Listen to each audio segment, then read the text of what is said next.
Can't see that. Let's put the water. All right, shalom, Israel. Shalom, Israel.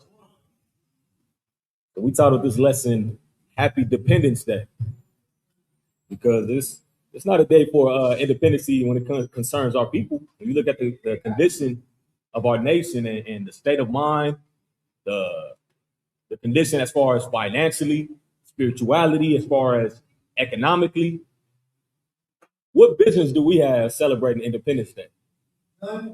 Considering all the atrocities, considering everything that this country has done against our people, so-called blacks, Latinos, Native Americans, God's chosen people, and continue to do still to this day, what are we doing popping fireworks? We waiting for the sun to go down so we can pop some fireworks. Just popping it during the day. They didn't start it early. They did it yesterday. Started early in the morning. But we're quick to honor our oppressors' holidays, but the days that actually have to do with your independence, the days that actually have to do with your freedom, you have no clue about. The days that have to do with the Most High, you have no clue about them, but you understand everything that concerns your oppressor. And that's what we call this lesson Dependence Day, to show you that you're completely dependent on your oppressor more than ever. More than our ancestors. I see on social media, they like to make the statement, we're not our ancestors. Yeah. And they like to say that in an aspect to I guess, equate that our ancestors was weak, that they didn't rebel or that they stayed in their state of mind. But when you look at the condition of where we are right now, we're worse than our ancestors. We want to talk about Uncle Tom. We're the biggest Uncle Tom. We want to talk about sellouts. We're the biggest sellouts. That's the issue, and the thing is, we're aware of it. we're completely aware of our actions. We're aware of everything that's happening, but the issue is that we continue to do what we do. You go explain to a black and brown person the history of the 4th of July and let them know we weren't free on this day. I know, I'm aware. We just trying to pop the fireworks. We just trying to have a good time. It's for the family to come together. You could tell them about the history of Thanksgiving. Oh, I know what they did, the genocide, 100 million of Native Americans that was killed. But we just want the family to come together. It's a good time for us to have some camaraderie, for us to celebrate the victory over your people, the bloodshed of your ancestors. You know what so-called blacks and brown people were doing on July 4th, 1776? You was getting lynched. Your families were still being divided. They was still raping our women. What do you think after they were celebrating? What do you think they was doing? After they was done celebrating their victories, who do you think rooms they was breaking into? They were sneaking off to sleep with our women. These is married women. So this is your wives.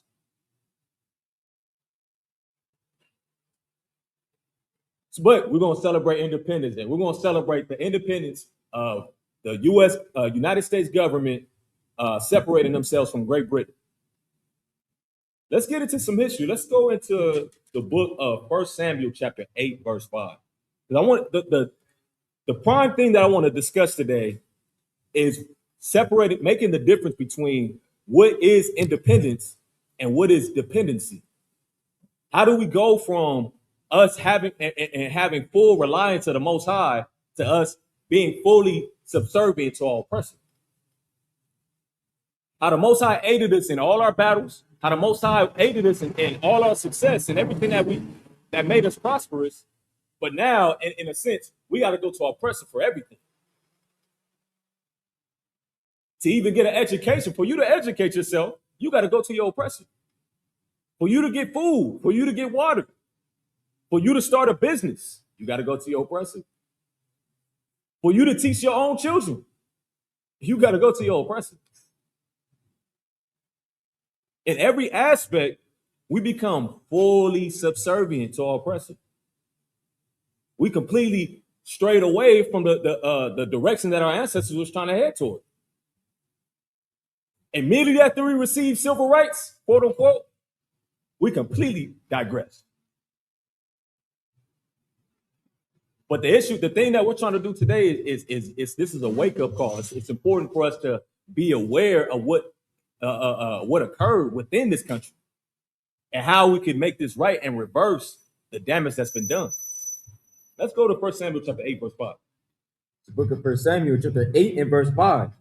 And said unto him, Behold, thou art old, and thy sons walk not in thy ways. Now make us a king to judge us like all the nations. But the thing displeased Samuel when they said, Give us a king to judge us. So now, us rejecting the Most High is nothing new.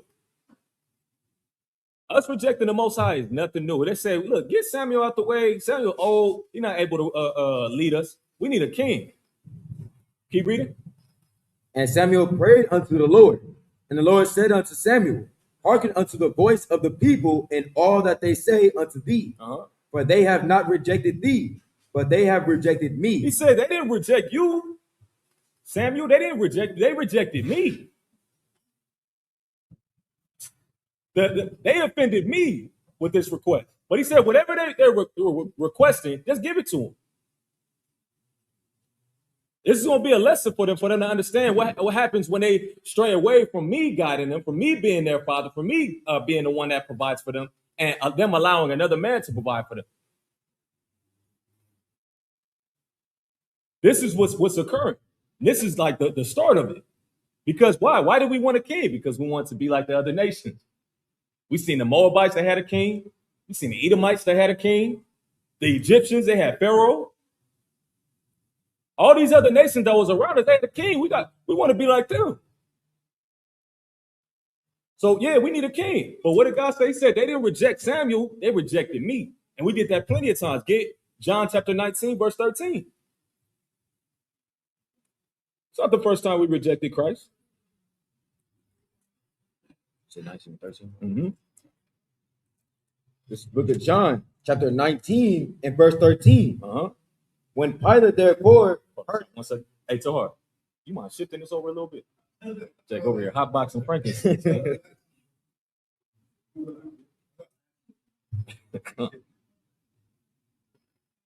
it. The book of John, chapter 19 and verse 13.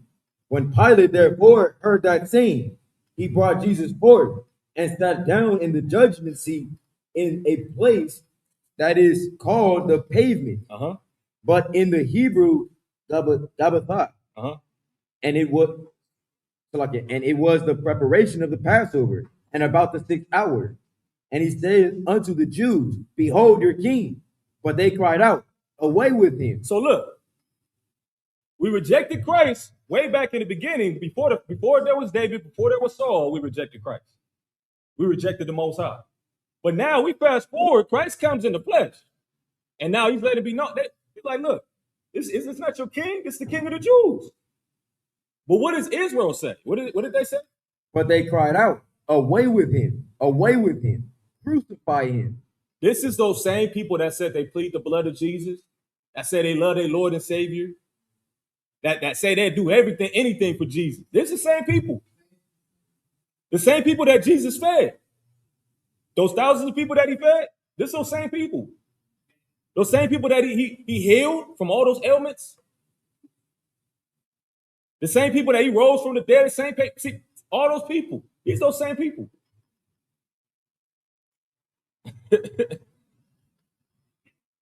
Most High say, Samuel, they didn't reject you. They rejected me. They rejected my son. And I'm going to show them that they're all full of it. Because everything that they're giving is just is lip service. All they're doing is talking about how much they love him. But in their action, they show how much they detest God. And everything, in every action that our people commit is showing how much our people are against God.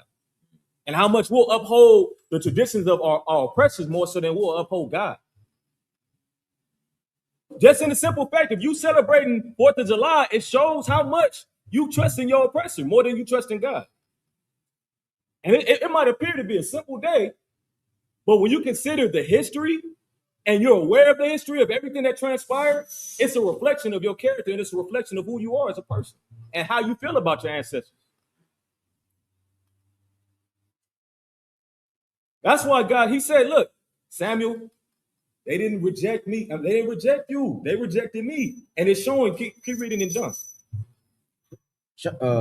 Pilate saith unto them, Shall I crucify your king? The chief priest answered, We have no king but Caesar. He said, we got no king but Caesar. You know how disrespectful that is? You know who Caesar is? The white man.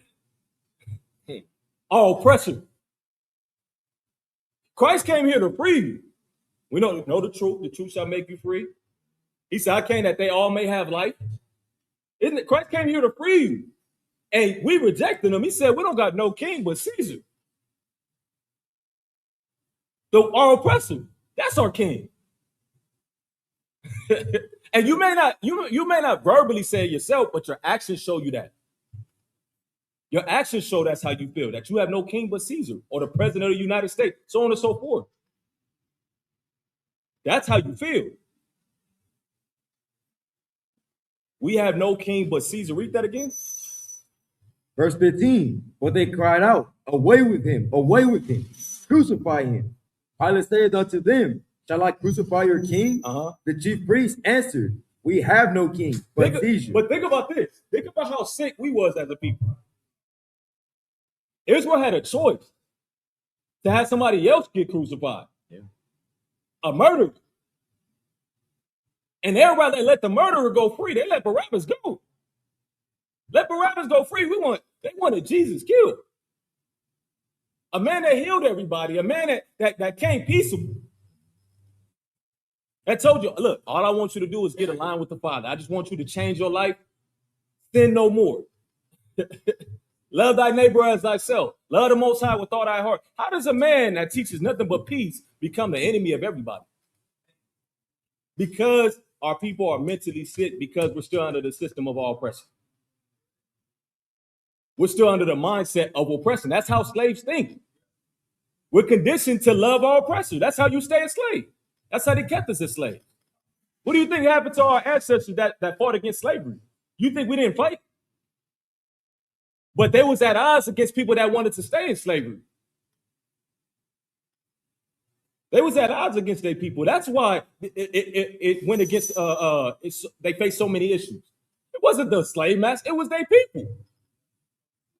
You think you couldn't overthrow these slave masters on these plantations? As many of us that was on these plantations that was in the house, you think we couldn't do that? But why do you think a lot of these rebellions got extinguished? Because your own people let your oppressor know their whereabouts. Your own people moving out of fear because they don't want to get killed. They don't want to lose their family or lose whatever the little thing that it is that they have left. They don't want to lose that. So they'll deliver you up. The same thing happened to Christ. The same thing. Christ shows you the exact same story that our people face here in America. Who was he delivered by? Who was it? His own disciple. A man that rode with him knew his whereabouts, knew where he's going to be, knew how he operates, how he functions. His own disciple. Judas. So it's showing we passed the white man. We know what the destruction that the white man is going to experience when Christ comes back. But now this lesson is about having a mirror. This is about us. It's about us. It says only acknowledge thine iniquity. So now, how do we put ourselves in a position where the white man even had the authority to have you in oppression? How do we even get in this predicament in the first place? Well, we became dependent. That's we went into the definition. Let's get into the definition. Because our people want to celebrate Independence Day, right? The 4th of July. What does independence mean? And this is the definition. It says, the condition of being free from outside of control, support, or influence. It involves self-reliance and the ability to make your own decisions or govern yourself without relying on others. The concept applies across a few key areas, from personal life to global politics. Now, we damn sure don't have nothing when it comes to global politics. all the way down to your own personal life, you don't have say so. You just walking outside. We talked about it today. God gave you water. It's a free resource. But if you collect rainwater, you know how many penalties how much issues you gonna face by just collecting rainwater? Let somebody catch you collecting rainwater. You was thirsty. I just want some water. Just want to collect a little bit. How can you be free? You can't collect rainwater. You can't go out and just get water on your own and gather water, which is a free resource from the Most High. It says the condition of being free from outside of control. So if this country has to say so on whether you can drink water or not, how are you free? Like I said, we keeping it simple. We're gonna keep pushing the envelope further, but just on a simple level of drinking water. You have no control. You don't have no control over on any of these lakes or any of these streams. You don't have nothing. So where's the freedom? Why are you popping fireworks? America has a reason to pop fireworks because initially Great Britain had control over these things.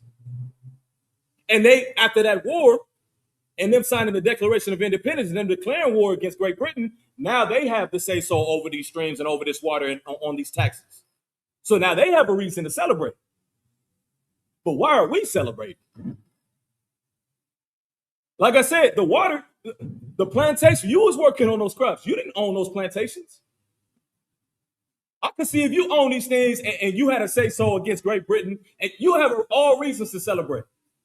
If Great Britain put a tax on you, you won a war, and you get to keep all your property, you get to keep all these resources, it's a good reason to celebrate. But you don't own that land.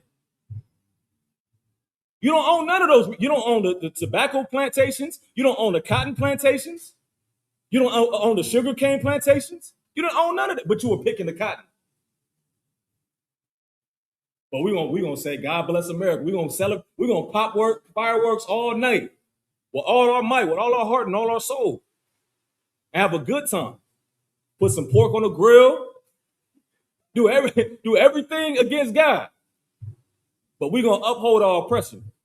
That's why God says, look, they didn't reject Samuel, they rejected me. Get Jeremiah chapter 2, verse 32. Book of Jeremiah, chapter 2, and verse 32. Can a maid forget her ornaments, or a bride her attire? So on a wedding day, is a woman gonna forget her wedding attire? She's not gonna forget. She's gonna make sure she's completely decked out. Have all the jewelry, her makeup's on point, her hair is on point, her dress is on point. He's saying, look, a maid will never forget her wedding attire. Read. Yet my people have forgotten me days without number. He said, but we forgotten God days without number. So we could all the vanities, that's all we're focused on. But when it comes to the Most High, we forgot about God days without number. Like I said, there's plenty of holidays that have to do with true independence that's written in the Bible. Plenty of holidays. But we'll rather celebrate the holiday of our oppressor, which resulted in our own downfall. Do y'all know that we actually fought in these wars?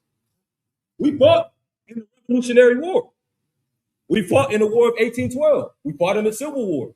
And there's certain laws and policies that they put in place if you decided to fight for them.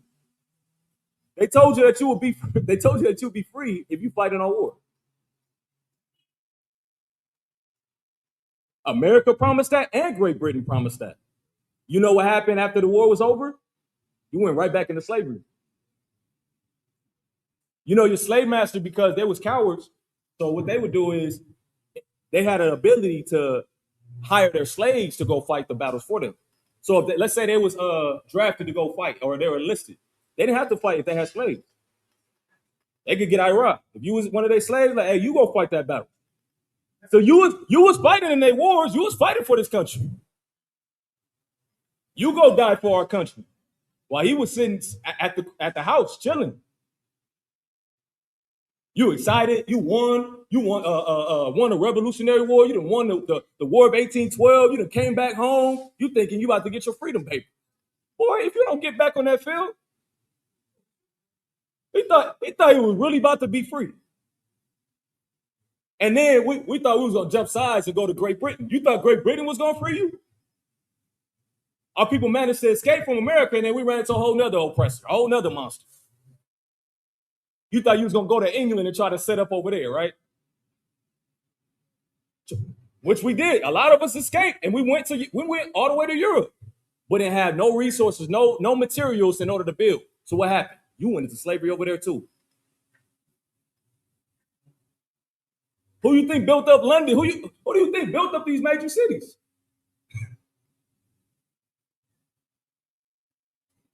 They promised you freedom. They promised you independence.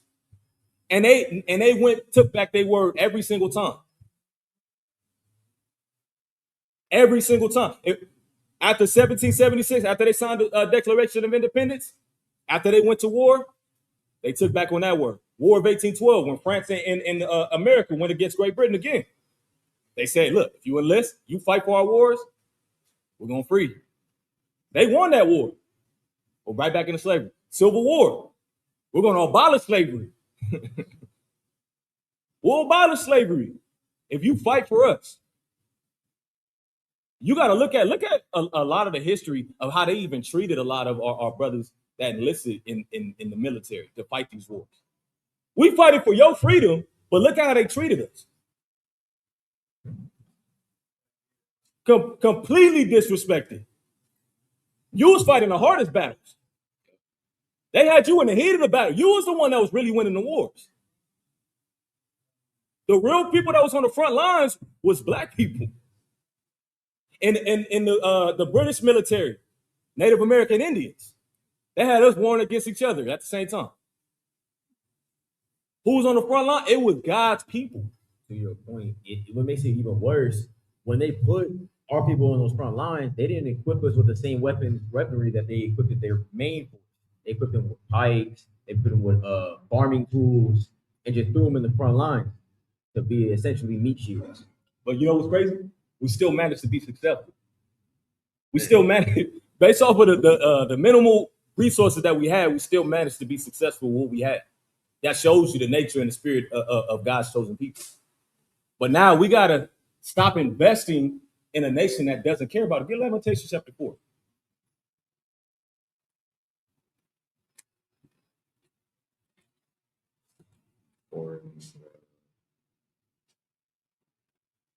Verse 17. They said they created agendas to keep us in slavery without us knowing we were still slaves, for sure.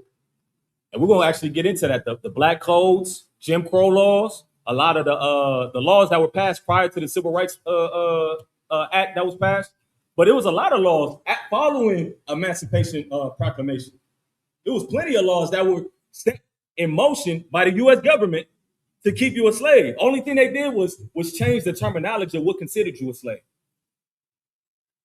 They changed the stipulations of what classified you as a slave, but you were still a slave following emancipation. Following all these amendments, you were still a slave. 2026, you are still a slave. Whether you want to believe it or not, you are still a slave. You are still a part of this system. It says let's go back to what independence means. Because now next we're going to get dependent. What does dependence mean? Independence is the condition of being free from outside of control. What more control more than ever? You're not even in control of your own thoughts. On your own social media, you're not even in control of what's placed in your algorithm. The information that's fed to you. All the propaganda, all the stuff that you hear that's going on around the world, you thought you got that on your own accord? Your algorithm, this stuff is set up by design. There's no freedom. You are attached. And matter of fact, you are dependent. You can't function without a lot of these tools. You can't function without social media. Let the internet shut down. See how many people commit suicide. How many people go crazy. How many black-owned businesses collapse immediately. Because you don't own none of these trade ports. You don't own none of these things. So if they shut just one thing down, you'll panic. You'll be in a panic, in a frenzy. You'll be in a frenzy. That's so America can show you're not in control. It's a reminder of what happens when we went against God. Now, the nations that hate you, now they rule over you. Because we rejected God, we rejected Christ. Now this is where we're at right now. Read, let's read the definition of dependence. Yeah, we're gonna get that, but I'm gonna read this definition first. All right, so let's get the definition of dependency. Dependence is the state of relying on or needing someone or something for support, aid, or survival. The term has different meanings depending on the context. General use, the state of being influenced, determined by, or conditionally subject to another. Excuse me. For medical substance use, a physiological adaptation to a drug where the body functions normally only in the presence of the substance. If use is suddenly reduced or stopped, the person experiences physical withdrawal system. You know the same thing is happening with slavery too. When you're in slavery, it's normal, but the moment you leave, you start having withdrawals. The same thing happened to Israel. You know what that's called? Stockholm syndrome. Consider all the stuff that you face. You done seen people get lynched. You done seen people get killed. You done seen your families get divided. But the moment you get an opportunity for freedom, you start looking back. Dang, but I did get my clothing provided for me.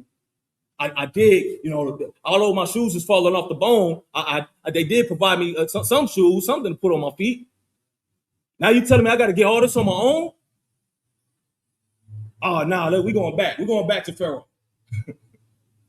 Let's get that. Let's read Lamentations 4, verse 17, and we're about to get into that history. It's the book of Lamentations, chapter 4 and verse 17. As for us, our eyes yet failed for our vain help. In our watching, we have watched for a nation that could not save us. They could possibly save us. That could not save us. But this country loves us. That could not save us. It's that they cannot save. It's saying you watch for your vain help, meaning this useless help. Like we just talked about earlier, we're so optimistic in this country, and God's saying it's no use in having hope in this country when it comes to your freedom. This country will not help you. If you still have hope, you have 400 years to see how much this country feels about you, and you still have hope. 400 years to see all the stuff that this country could have made right, considering when it comes to God's chosen people. And they didn't do anything. Matter of fact, they furthered the oppression. That's what the scripture said. They put you in a worse condition. It said our eyes, we watch for what? In our watching, we have watched for a nation that could not save us. A nation that cannot save you. Now, so I got, this is from the Uncommon Wealth. This is a website.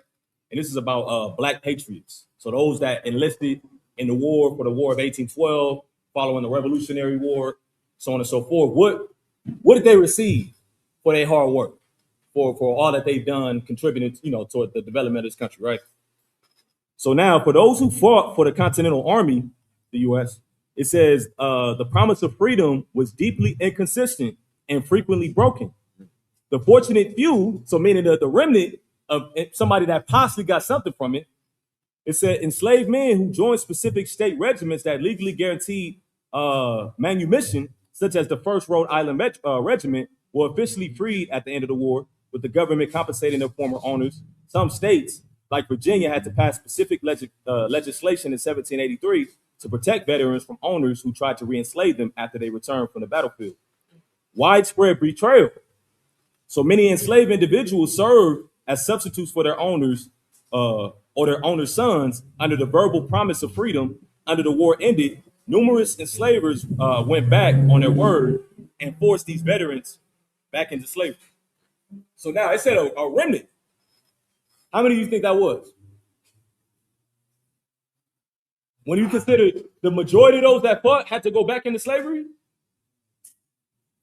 you fought for your slave master and the slave master's son. And as soon as you came back home, you went right back into slavery. You fought for they free from Great Britain. They about to pop some fireworks. They about to put something on the grill. You about to be on that plantation. You cooking the Independence Day meal.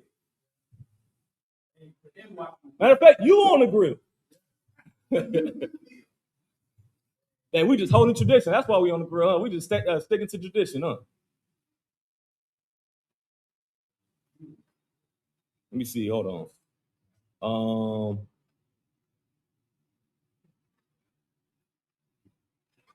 So those that escaped on the Great Britain side, right? These 3 individuals were evacuated to Nova Scotia. So some went to British territories like Canada, Nova Scotia, and then some went to British territories back in West Africa and London. However, their lives abroad were incredibly difficult. In Canada, they faced freezing winters, poor land allocations, and several racial discriminations. So they experienced the same thing that we were experiencing in America. Everything that we was experiencing in this country, they thought they left, but then they ran. What does the scripture say? You left from a lion and ran into a bear. And then when you left from that bear, you put your hand on the wall to rest, and then you got bit by a serpent. That's why when we leave from the protection of the Most High, everywhere you go, everybody hates you. That's what we forgot. Everybody hates you. You think you're gonna go to Canada? Canada, they say Canada's people. You think it's people for black people? Oh, we're gonna go to the Asian country. They practice Zen. They're peaceful. You think it's peaceful for you? We're gonna go back to Africa. You think it's gonna be peaceful for you? You got sold from Africa. They want you back. It's called the gate of no return for a reason. Those gates that the slave ships were set up in God, the gate of no return for a reason. You were sold. So now let's read Isaiah chapter 30, verse 1.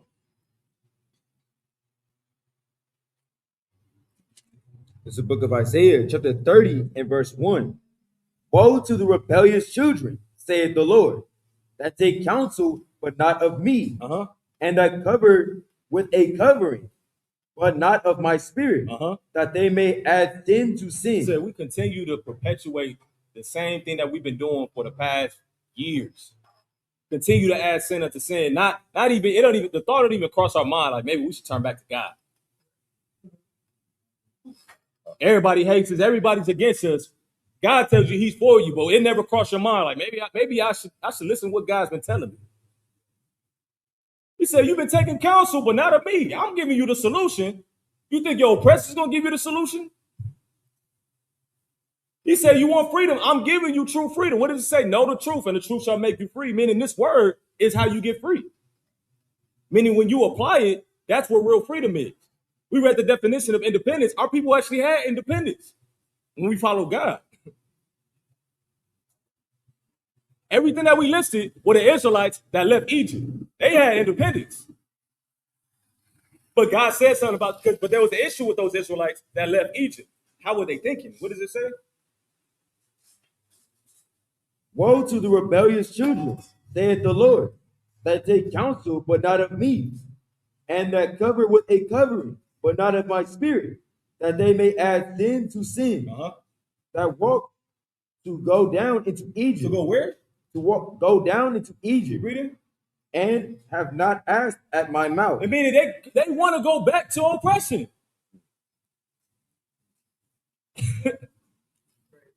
Meaning God didn't show you the Red Sea getting parted. He didn't show you all your enemies getting destroyed. You didn't see food fall from the sky.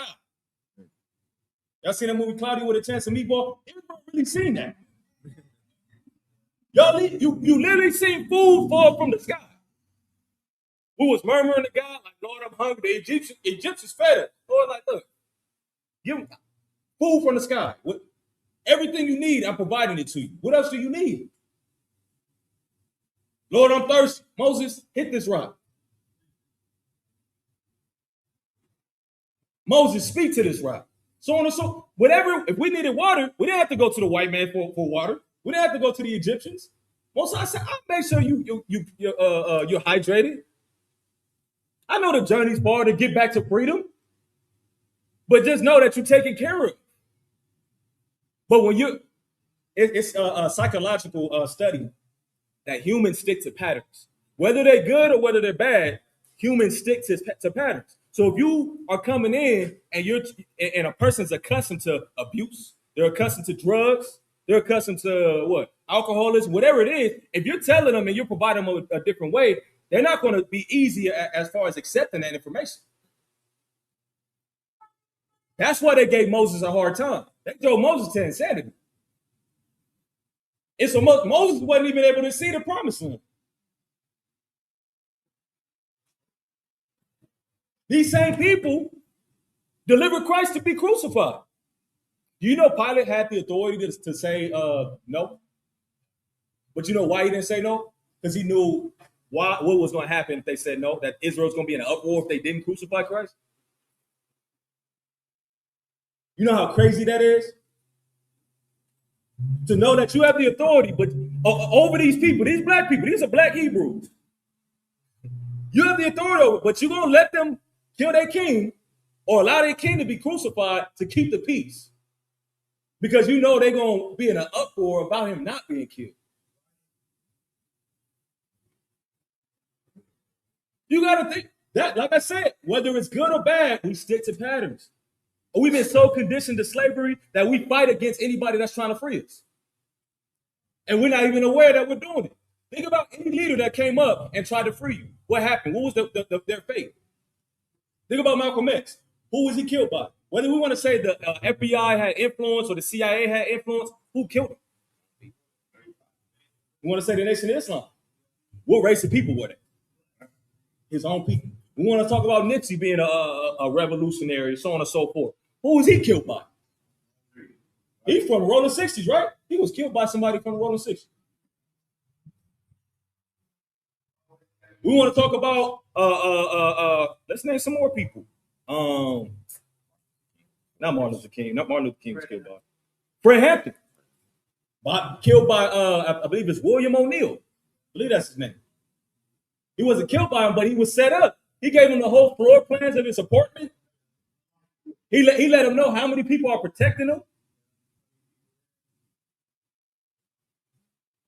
It's so sick that he was the one that was helping him build all these programs up, just to put up a front to get close to him, to destroy it. He was the head of security. You got to be sick. You got to be sick to know that these people are just fighting for freedom, just to live regularly. They're not even. We wasn't even fighting to be at the top during this time. They just fighting to have some peace. And you contributed toward their destruction. Your own people. Scripture said wolves in sheep's clothing. Meaning they look like you, but their whole intention is to devour you. It's your own people. It's your own flesh and blood. He said, for it have been my enemy. Now that's what David said. Hold on, let me get that scripture.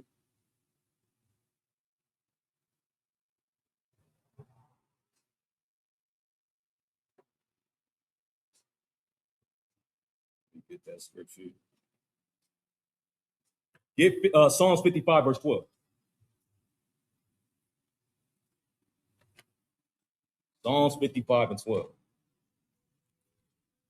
The book of Psalms, chapter 55 and verse 12. For it was not an enemy that reproached me. Man, he said, I didn't even look. The white man, like I said, he's gonna get his judgment. We already know that, right? He said, it ain't even a white man right now that did this. What happened? Then I could have borne it. He said, I could have dealt with it. If it was the white man that did this, I could have dealt because it's expected. We already know he's evil. But he said, what? Neither was it he that hated me that did magnify himself against me. Or the other nations. Because we know the other nations hate us. But who was it? Then I would have hid myself from him. But it was thou, a man, mine equal. My equal, my own people, my kinsfolk, my cousin, my relative, my blood. Read. My guide and mine acquaintance. My friend. Was that it? Yeah. You know there's prophecy in regards to Christ, right? Man, it's your own people. This is why we got to have a wake-up call. The reason why we're not free is because of us. When you look in the mirror, I'm not free because of me. It's not the white man, because the moment you decide to serve God and us, we come together as a collective, the white man can't do anything. What does the scripture say? The battle is the Lord's. He said the Most High can set up many by the hands of a few. He's not worried about any of these devices. He's not worried about AI. Most High, look, I created mankind. I created everything. I could destroy all of this if I want to. I could create a new earth. So who should we really trust in? He said you should trust in the Most High, but what do? You trust in Egypt. What is Egypt's synonymous? Oppression. You trust in your oppression. The scripture say that. Isn't that Hosea 4? Is that Hosea 4? What scripture is that? Or is that Isaiah? Isaiah, yeah, it's in the same chapter, 30 and 12. 30 and 12. Mm-hmm. It's the book of Isaiah, chapter 30 and verse 12. Wherefore thus saith the Holy One of Israel, because he despised this word and trust in oppression. He said, you trust in what? And trust in oppression. You trust in your oppressor. It said, cause the Holy One of Israel to cease from before us. That's what Israel said. It said, because I'm going to give you exactly what you want, just as you said in Samuel, because they didn't reject Samuel, they rejected God. He said, you said, cause the Holy One of Israel to cease from before us. Read. And trust in oppression and perverseness and stay thereon. Therefore, this iniquity shall be to you as a breach ready to fall. He said, a breach ready to fall. You're going to fall into your own calamity. When you do things on your own accord, when you do things outside of God's ordinances, how does your life end up? When you start doing things how you want to do it.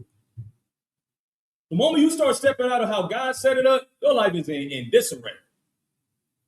But think about how fast everything falls in order. The more you be like, I'm gonna just follow God. I'm gonna stay out the way. I'm gonna just handle business. I'm gonna just do what God said. How quickly everything just falls in line. But he said, you wanna trust in Egypt? All right, so be it.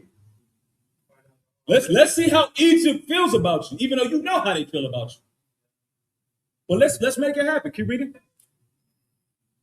Verse 13. Therefore, this iniquity shall be to you as a breach ready to fall, swelling out in a high wall, whose breaking cometh suddenly at an instant. It comes at an instant. Did you finish 30 verse 1 through 3? Yes. Get Isaiah chapter 1 verse 3.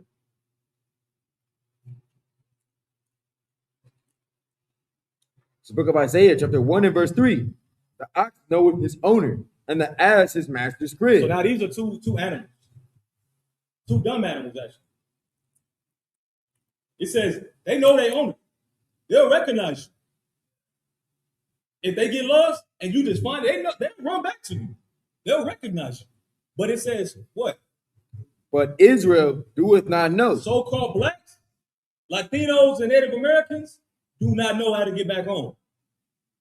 We don't know who our master is. We think the white man's our master. Scripture say we trust in oppression. We think the white man is our provider. We think the white man loves us. And he showed you, like I said, for over 20 years that he feels otherwise. But you're like, no, he don't really mean that.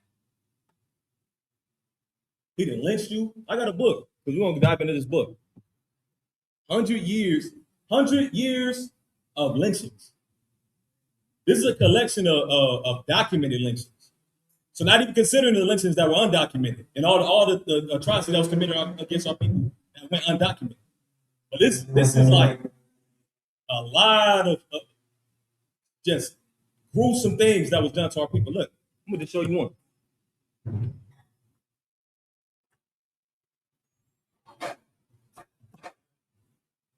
Like I said, me and we was just playing it's a random page and you just find some crazy stuff. You got a question out?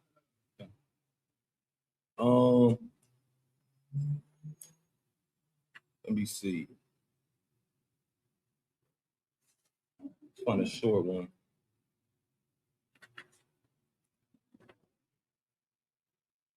It says in Chicago Record Herald, it says believe wrong man was lynched.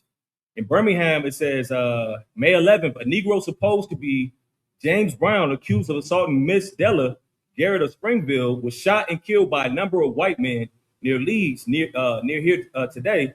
The coroner is of the opinion that the wrong man has been killed. Meaning it's showing you they was just killing you just for the hell of it. Shooting at Lynch Black, mob kills boy bystander. August 19, Eugene Carter and a other Negro named Godley were taken from jail tonight and lynched on the charge of assaulting and murdering Miss Cassell Wiles on her way home from Sunday school yesterday. When Godley was strung up there, was much shooting at the body, and a boy was killed and several persons wounded by the indiscriminate fire. But when you get into this whole book, it shows you all the unjust killings, innocent people, just innocent bystanders. If they thought you were suspicious, they'll lynch you before trial. Even if you get a fair trial, you win that trial, they'll find a way to incriminate you, and you still get lynched. It was an account, I couldn't find it, but it was an account where a man was burned alive, and they said, this is white people saying it was so bad, it was terrorizing to them. It was terrorizing to them of what happened, where a man was screaming at the top of his lungs, and a man threw cayenne pepper in his eyes while he's already being burned alive.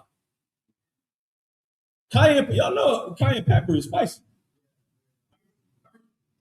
But you being burned alive. They already got castrated all time. They said they tried to preserve him so he could feel every ounce of the torment. So they didn't want to just kill him. They wanted him to feel every ounce of pain. And even in the midst of being burned, they gave him more pain. And so much, it was so bad that white people were saying, this is a lie. And you know, their tolerance for seeing our torment is pretty high. Like I said, these are only documented. These are only the documented lynchings and tortures that they did to our people. But we want to celebrate Independence Day. You know, there's accounts in here on July 4th as well. These are accounts throughout the year from 1880 all the way up to not present day, but like I'll say like civil rights. I'm gonna say because this is an old book. Yeah, I would say all the way up to like the 50s. Oh, the 60s actually. Yeah, all the way up to the Civil Rights Act. All the way up to the Civil Rights Act. These are all the documented lynchings, torments, being burned alive at stake, all of these things that they kept record of what was being done to our people. But then we want to celebrate the freedom of this country. There's more accounts. Let me read from what I got.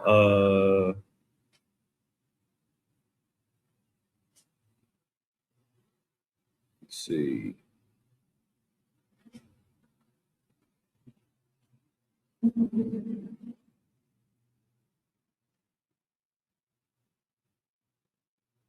Oh, it is just for this information I already brought out in regards to the soldiers that fought for the Revolutionary War of 1812.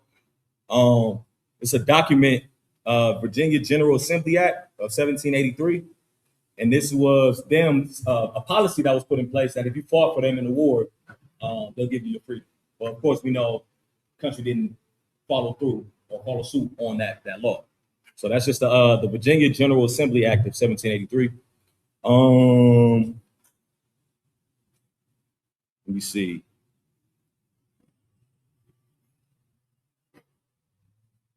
Let me see.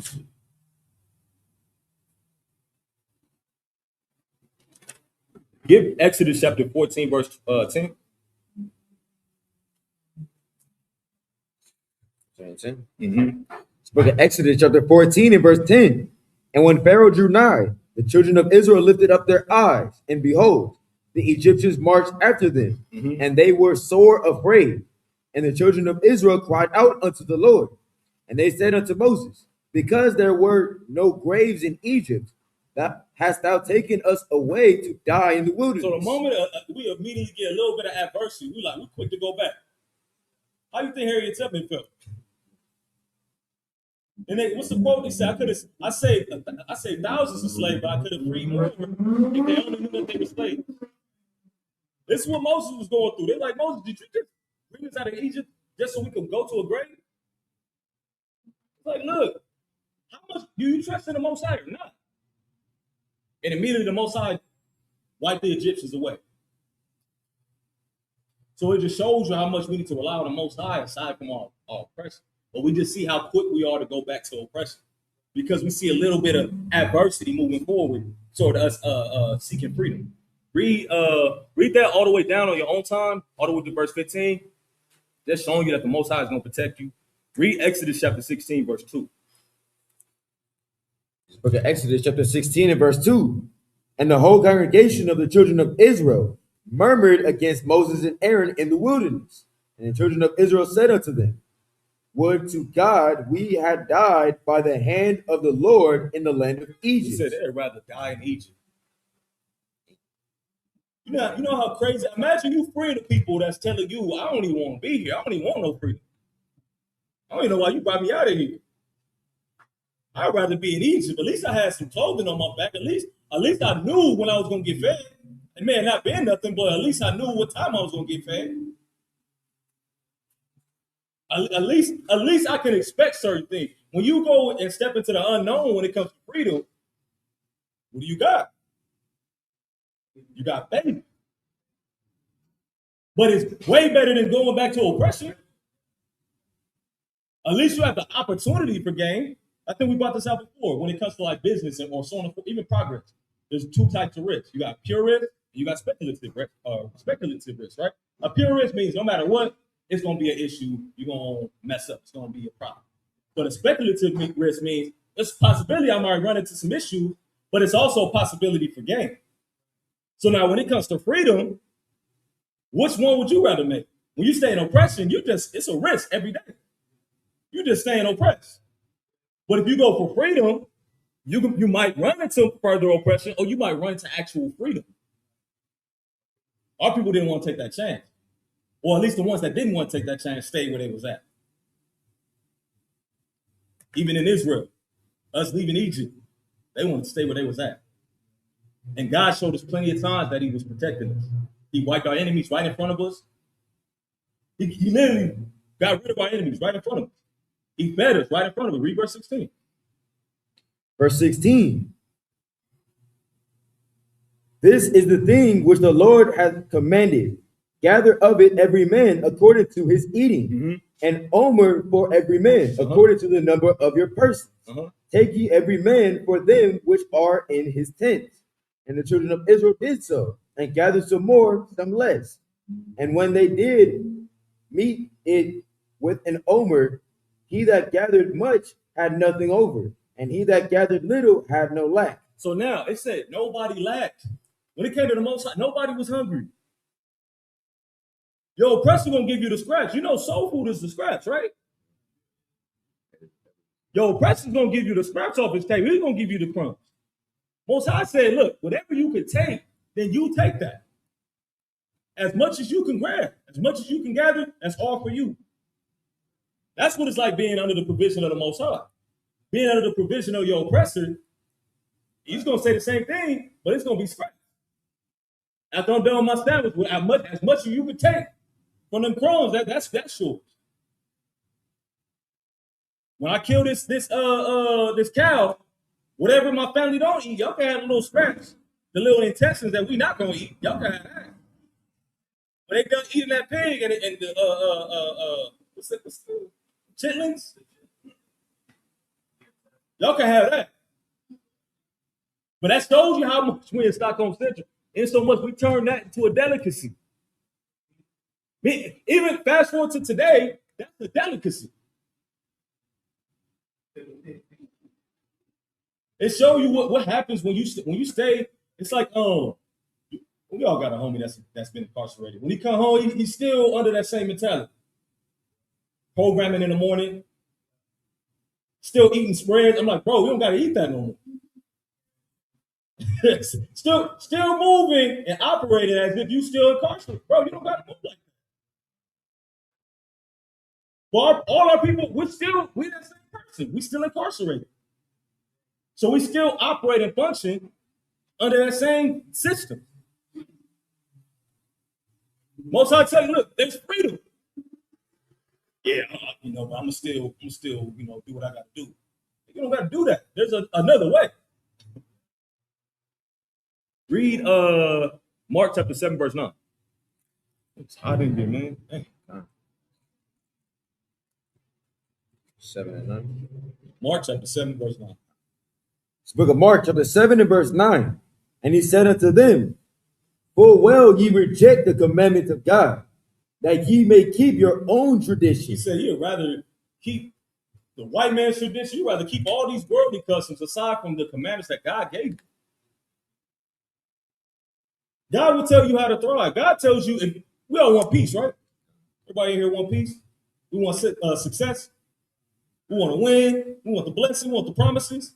But that's the thing. We say we want these things, but how many of us is working toward it? Our brothers and sisters that was on the plantations will say they want to be free. Even the ones that stayed, that rejected the opportunity to be free. That means it's all lip service. It's all lip service. Most I say, I hear your prayers, but I don't see no change. I don't see you really wanting to change for me to answer your prayers.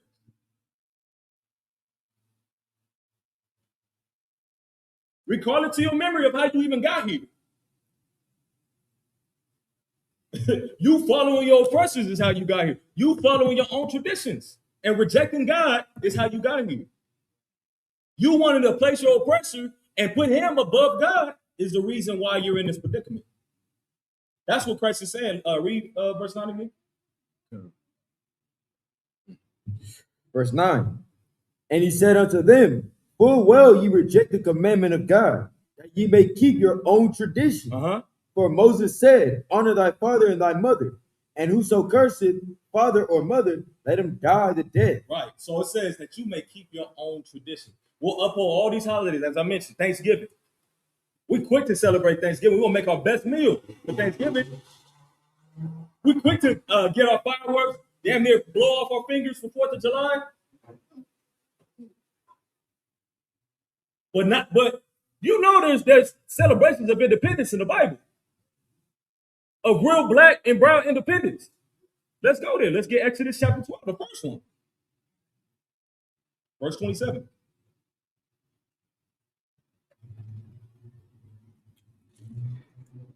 It's the book of Exodus chapter 12 and verse 27. That ye shall say, it is the sacrifice of the Lord's Passover, who passed over the houses of the children of Israel in Egypt, when he smote the Egyptians and delivered our houses. So the first thing, the Most High got rid of our enemy. Isn't that what America celebrates when it comes to Great Britain? They got rid of their enemies. We like to be peaceful all the time when it comes to revolution and when it comes to us really getting freedom. You can't be peaceful when it comes to your freedom. You think you're gonna ask the white man for freedom and he's gonna grant it to you? What does the scripture say? It says the saints shall take the kingdom. Meaning, what it is that you desire, you're going to have to fight for it. And you're going to have to believe that there's something in return for you fighting. Because if you don't believe it, best believe you're going to turn back. Best believe you're going to give up your people. You're going to sell out. Everybody's confident, but hey, when the fan gets turned up, when it comes to real freedom, who's really going to take that stand? Like I said, everybody's down when when it's hits the fan. Peter said the same thing. Lord, I never deny you. Lord, I will never deny you. Christ's like, look, Peter, you're gonna deny me 3 times. Before the sun even rise, you done deny me 3 times. I hear you. You got a good heart. It's gonna be a mistake, but it's gonna make you stronger. But for the time being, you gonna deny it. I forgive you already.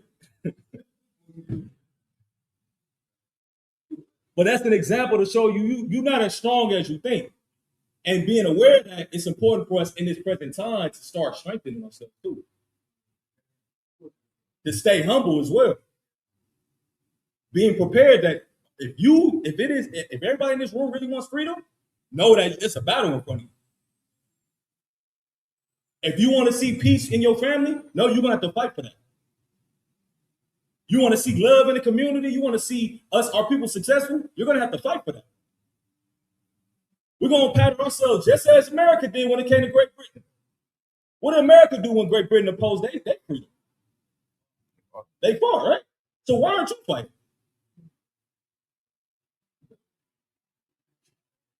Why aren't you standing up? Why aren't you doing anything about all the stuff that's been happening against your people? All the opposition. Why aren't you doing anything?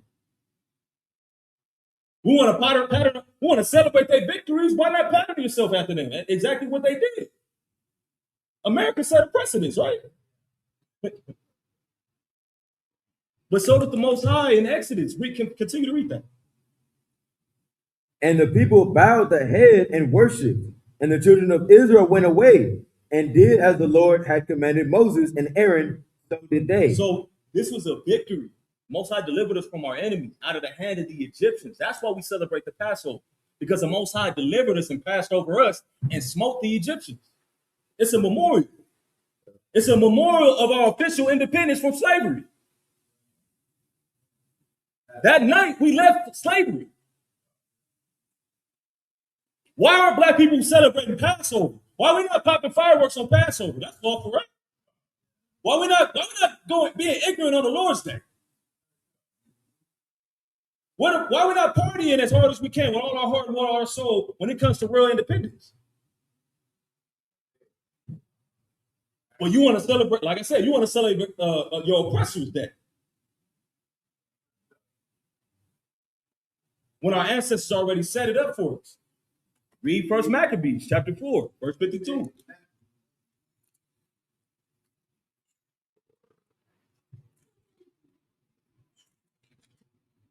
Book of 1 Maccabees, chapter 4, and verse 32. 52. Sorry. Verse 52. Now on the 25th day of the 9th month, which is called the month Caslu, in the 148th year, they rose up betimes in the morning and offered sacrifices according to the law upon the new altar of burnt offerings. So this is the month of winter. The 9th month at this time would be considered December. So it says in the month of technically December, on the 25th day, what is everybody else in the world keeping? Christmas. What was we keeping? Dedication. Dedication. And what is dedication about, Reed? Verse 53. Sorry, verse 54. Look at what time and what day the heathen had profaned it. Even in that was it dedicated with songs. So he said this around the same time that they destroyed the altar, that same time around this year, we rededicated the altar, meaning we destroyed our enemies. We fought against our enemies. We declared, they said a declaration of independence too. You know, Judas, Mattathias and his sons said a declaration of independence as well, right? Because they said a law that we have to follow the ways of the Greeks. They separated themselves. We're not going to follow the way of the Greeks. We want to keep our laws, and we're going to die for our laws. Anybody that opposes that, even among our people, will die. So it had to be a civil war first. They had to purge out anybody that was against God's chosen people, that was among the people. And then after the Civil War, what was a revolutionary war, right? So what's the real stuff that we should be celebrating? These are real victories. Because the Greeks, they had treaties, they set up treaties so they didn't have to fight with us. At least as far as the Seleucid dynasty, the Seleucid Empire. They did not want that smoke. And you got to consider this is a major empire. And this is little old Israel. We mind our business. They want to set treaties with you. They want to keep the peace. That's what it takes for you to get real freedom. You got to fight. You gotta fight. You gotta stand up for yourself. Isn't that what they tell you about bullies? Isn't a person gonna bully you until you stand up for yourself? But if you don't stand up for yourself, well, you're just a mark. They're just gonna continue to do what they do. And that's why America continues to bully black people. Police brutality. They continue to come in your community because they know they can. They know you're not going to do nothing about it. They know you're quick to kill me before you do anything to somebody else.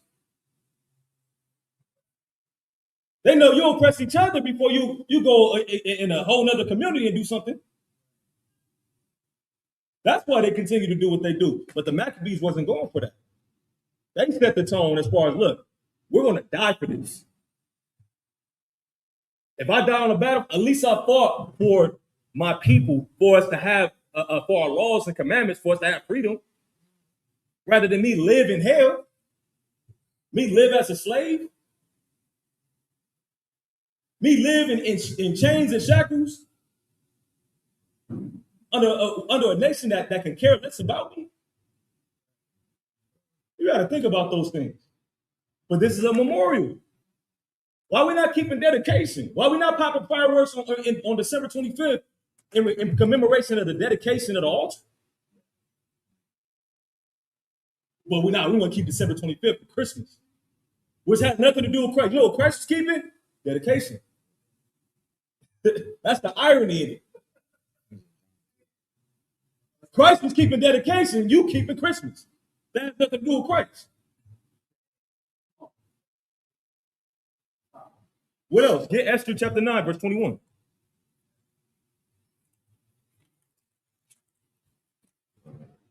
Long story short, because as we get down the line, you know, all our feast days are revolution, right?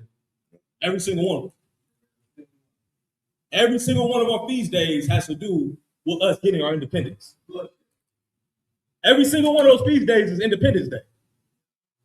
But we don't want to keep those days, though. Passover is Independence Day. Memorial assignment. It's centered around our independence. Feast of Dedication.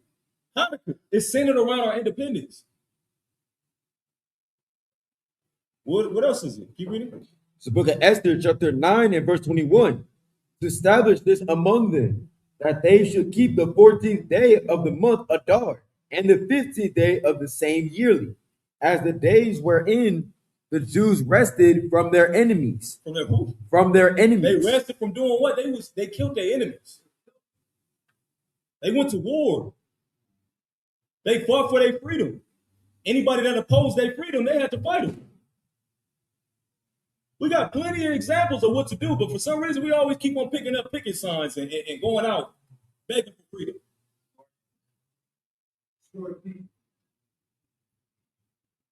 Singing, we shall overcome. You think if Esther had sung, we shall overcome, we would be here to this day? You know they was trying to exterminate you? Imagine she just wallow, we shall overcome. Just walking around what was the Ahasuerus temple, singing, we shall overcome. Imagine Simon just, oh yeah, we shall overcome. No, he declared that we're gonna overcome, but he put some action behind it. And the thing is, you know how he got his troops fired up? He always went into the history. He always showed that the Most High was always delivering us. Who delivered David? Didn't David say the same thing? The whole story of David is about revolution. His very entrance into the story is about a revolution, him overthrowing Goliath. And he didn't think nothing of it. He said, look, you're speaking against God and his military? Oh, then he got to go. He got to go. I don't care how tall he is. God's going to shut him up. That's all I need to know.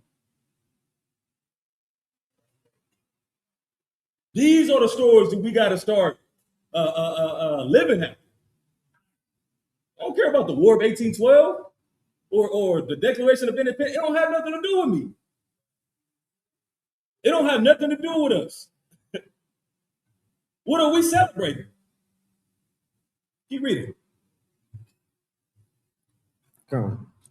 Verse 22. as the days wherein the Jews rested from their enemies, and the month which was turned unto them from sorrow to joy. Sorrow, they were trying to exterminate you. The Most High reversed that And through a woman. We want to talk about our women history. Why don't we read Esther? Why don't we read Judith? Well, these women did some major, played key roles in saving Israel.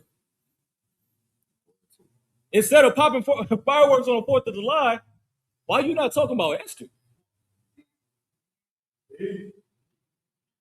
You know, she risked her life because she could have been killed. She could have been killed for what she did. But she trusted in the Most High and she sought the freedom of her people. She could, as a matter of fact, she could have just stood on the sidelines and just stayed the queen, and just chilled. Like any of our other people would have did. I got mine. We all individualistic, right? We all just, I got mine. That's how we think now here in America. Imagine if Esther thought how our people think today. I'm with the king. I don't got to do nothing else. She literally didn't have to do nothing else. If she was hungry, she's fed. He said, I'll give you half of the kingdom. Whatever she wanted was hers. But she said, I'm going to sacrifice all of that for my people. Matter of fact, she didn't even want that. She said, I felt, she said, she compared the kingdom of Persia to a mistress rag. She said, I don't care about none of this. I want to see my people free.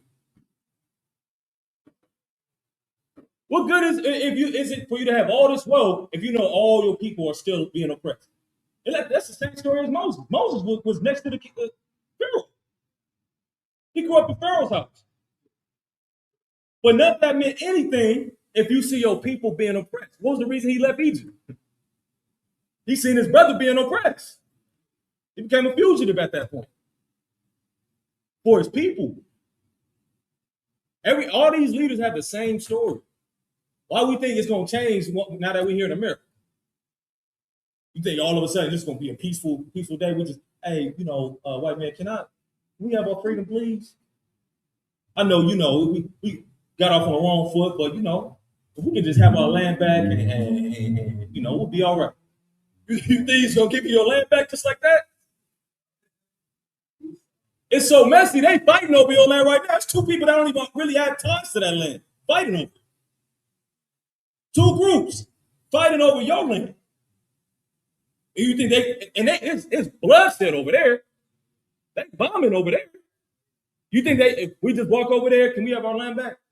We happen to be the chosen. God anointed us to be, the rulers of the world. So, we'll just go ahead and take that off your hands. You think that's how it's going to happen? What did the scripture say? He said, who is this that come from Basra? It said, look, he came from a grapevine. Meaning he was just smashing grapes all day. He came from, who's this coming from? Amalek. From Basra. Meaning he was doing so much killing. It looked like he was squishing grapes all day. That's how it looked. So this man, or this who we call Christ, who they like to say that he's just peaceful, he's all loving. Why is he coming with blood all on his garment? When did Christ ever tell you to just fold and to just accept oppression? He spoke against oppression. He taught you how to maneuver within oppression. He never told you to stay a slave. That's what we got to wake up to. But a day that was set up for genocide against our people, the Most High reversed that and turned it to a day of joy and gift giving, of us coming together. That's the things that we should be popping fireworks for. Read Job chapter 8, verse 8. Yeah, already started. They ready. Yeah, Sister Soletta Williams said like a wine press. Yeah, it looked like he was in a wine press. What's going to tell you? Job 8:8. Yeah, read that. Book of Job, chapter 8 and verse 8. For inquire, I pray thee, of the former age, Mhm. and prepare thyself to the search of their fathers. To the search of what? To the search of their Now fathers. study the white man. To the search of their It fathers. says, study your forefathers. You want real freedom? Do what your forefathers did. These same, the crazy thing about it, the same man that's oppressing us today was oppressing us during this time. He's only going under a different name, but his same traits, same characteristics, same war tactics. He never changed. That's the crazy part. You should have the white man figured out. He has the same strategy. You know he don't play fair. You know he's gonna lie. You know he's gonna give you treaties. You know he's gonna make false promises. So knowing that, how do you maneuver? Let's study what our ancestors did. How did Simon navigate with these lying devils? How did Judah navigate through it? How did King David navigate? What did David do when the Amalekite tried to lie about Saul? He said, "You did what? You killed the Lord's anointed? You was bold enough to kill the Lord's, even though he was lying. But David knew he was lying. But since the fact you want to claim that you killed the Lord's anointed so you can get access to being next to the king, because he knew that David was next in line. Like, no, I didn't kill your enemies. You know, I didn't did all these things. He said, you killed Saul? Not knowing David could have been killed Saul. But he said, I'd never put my hands on the Lord's anointed. So it shows you how serious he took the Most High. David said, look, I'm going to let the young man handle you. You got beat to death for even just claiming to kill Saul. So it shows you how your ancestors feel about how to navigate when it comes to our enemies. You think David would be popping fireworks? You think he out here turned up, popping fireworks on the grill, dancing with all his might?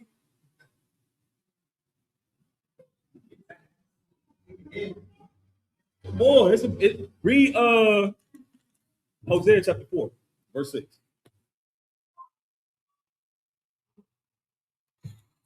The book of Hosea, chapter 4 and verse 6. My people are destroyed for lack of knowledge. Because thou hast rejected knowledge, I will also reject thee. He said, I will reject thee. And read.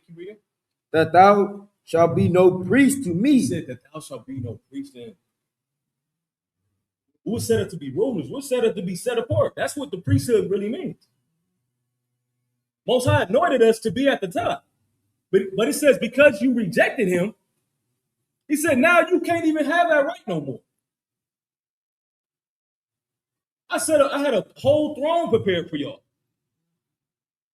I had dominion prepared for y'all. And y'all just kissed that away. Just walked directly from it and went to oppression. Y'all walked into oppression. I brought you to freedom, and you said, man, it'd probably be better if I go back to Egypt.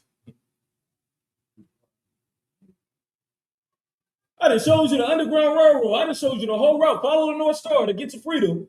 You done got there. And he's like, you know what? This ain't all what it's cut out to be. I got to really be self-sufficient. I got to do things on my own. I gotta rely on God. Yeah, I'm going to go back. Maybe it ain't going to be so bad if I go back. The repercussions ain't going to be too bad if I return, if I give it myself willingly. That's our people. I was watching The Matrix. We went to go see that Cosm Theater. They did a reshowing of The Matrix in like this dome. It was pretty dope. But I was just looking at the part of one of the dudes, because you know, in order to escape the Matrix, you got to take the red pill.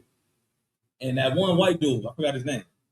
He was talking to Neo. He's like, I bet you probably wish you had did it, right? He said, did what? Took the blue pill. And the blue pill means like kind of go back into the world, go back into, you know, being a slave. Because humans were just batteries for the AI system, which is crazy where we are right now. But humans were just batteries. And they were all under the illusion that they were living a regular life. Like clocking in their 9 to 5s, going to work. They were slaves. And he said, rather than living in this matrix, outside of this matrix, I'd rather take the blue pill and go back. Even though I know, none of this stuff is real. Cypher, that was his name. I know, I'm aware he was eating a steak. I'm aware that this is not real. But it's still cool. I'm good. That's the Uncle Tom for you. Now, picture that for our people, a group of people. because that's how our people operate. That's how a lot of Hebrews operate. You done woke up. God done gave you the opportunity of a lifetime. You're like, man, I low-key should go back into the world. It's a lot of people that wish they could go pop some fireworks right now. I low-key rather be at that function right now. I ain't gonna lie to you. You said, who gonna be there? Oh, yeah, damn. I'm gonna be at Sabbath class. Oh, damn. Sadly, I'm gonna be at Sabbath class. Hey, you know, all the females gonna be there. Ah, damn. Guys, go to Sabbath class. Damn.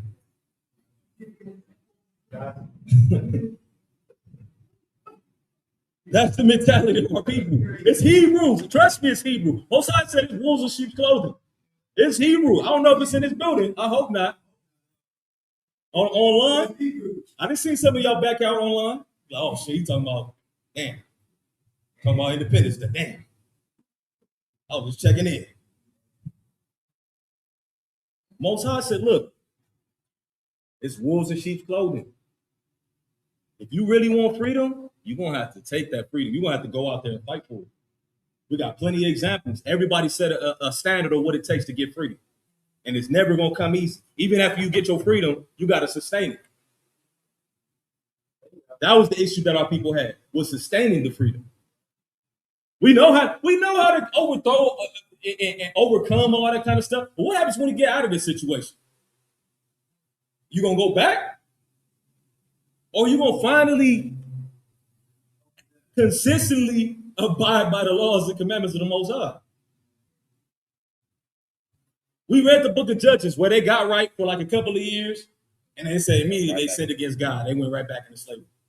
Read Judges. It's like 5 years of us being free, and we go right back under the Moabites. Then we overthrow the Moabites. Then 2 years later, we under the Edomites. And then we overthrow the Edomites. Then 5 years later, we under the Ammonites. It's just a pattern of us overcoming and then going right back. But it's showing you, that's how you know what the Lord shows the people, because you see the same pattern today. Immediately after 1960, once we received after the Civil Rights Act got passed, what did our people do? We can say the agendas of drugs being put in our community, the CIA, FBI, but what did our people end up doing? We ended up doing these drugs. We ended up falling susceptible to these things. We ended up killing our own people, gang violence, drug addiction, alcoholism, pimping. And so much we started making films that glorified these things. He said the Mac, yeah. Superfly. Exact, all of these movies. But we started glorifying these things that further oppressed us. We started looking at, oh, that's the guy, Tony Montana. I want to be like him. He's the boss. When you really look at, like, just watch Scarface from the beginning, and he was paranoid that whole movie. Yes, sir. He was not thinking rationally all the way toward the middle of the movie. He started just spazzing out. Who wants to really be in that position? But that's what happens when you chase American freedom. That was his idea of freedom. That's the American dream. It's insanity. That's our people. We're all Tony Montana. We're all chasing this American dream. We're doing whatever it takes to get out of oppression, but we're following the white man's standard of doing it. Sell these drugs. Do that. You're going to be good. But you're going to be looking over your shoulder for the rest of your life, though. Think about all the drug lords. All of them is paranoid. All of every single one of them. Give me some. What's his name? Pablo Escobar. Paranoid. Every single one of them.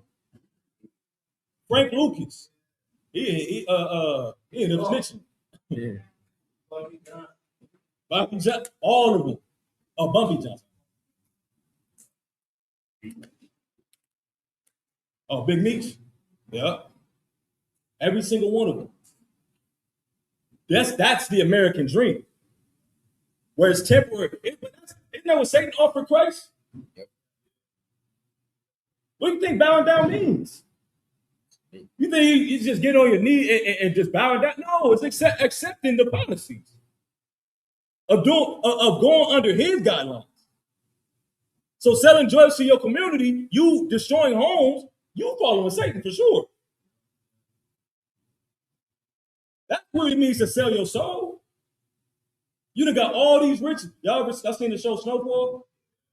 That show is crazy. And the irony, because I don't know if y'all seen like the season finale of it's like everything circled back, it came full circle. When he broke into that safe and he seen how much money was in that safe, I think it was like 14,000 left.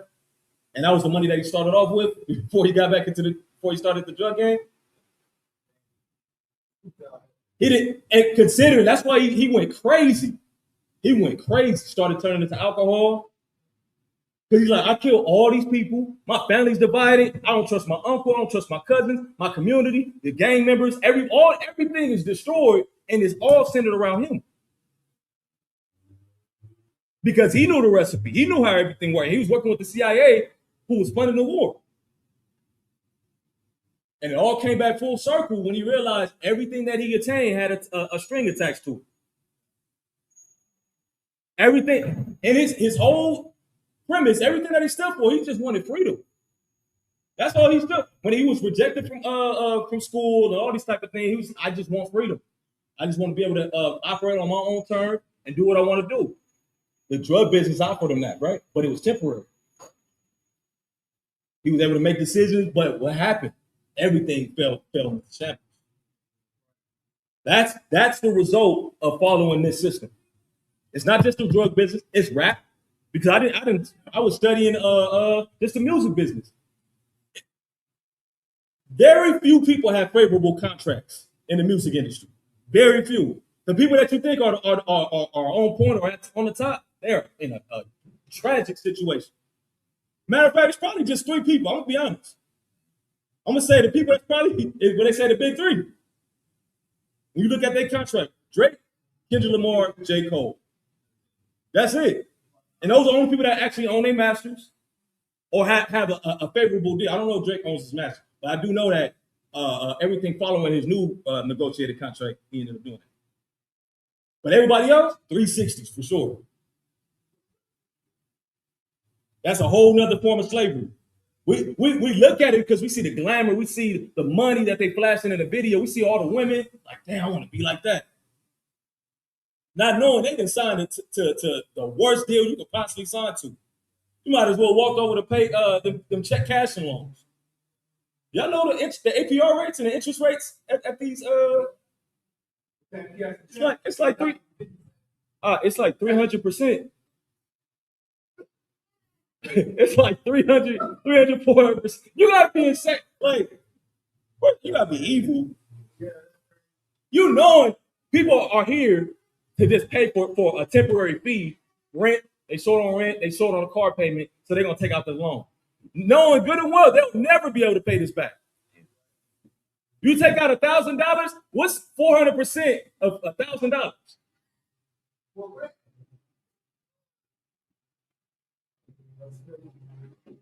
Even you take out $400, 300 to 400% of that is crazy. So that, like I said, they figured out a new way to keep you a slave. It's these contracts. I want everybody to be mindful because it's even independent artists that think they're free and they're not free. It's a lot of these competitions that, for you to get publicity. Trust me, I read these contracts. I do music and I read everything. A lot of these people, they be thinking I'm crazy because I take forever to submit things. I'm reading everything. They give the next thing is they say you can own your masters, but sometimes you can have give these companies an irrevocable license. You know what that means? That means they still can use your music however and whenever they want over your master, but you're technically the owner. I mean, you own it technically, but we can use it whenever we want. And you're not reading with these competitions or these contracts. You want to just be in a movie or you want to. Sometimes they own your likeness. They can use your likeness. And people are not aware of these things because they're excited.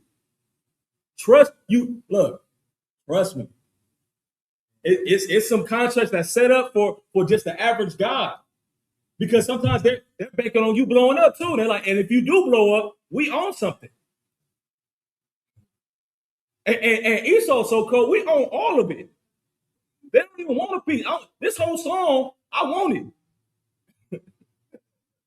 I'm telling you, if anybody listen online, if you are in business, read what does scripture say? Blessed is he that readeth. Wisdom and knowledge shall be the stability of that time. Read.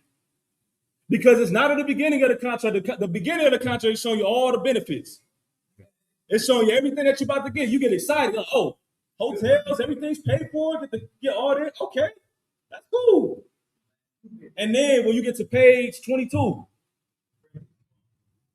then we get, okay, so then we got an irrevocable license. They kind of skim past it. And then they show you more benefits.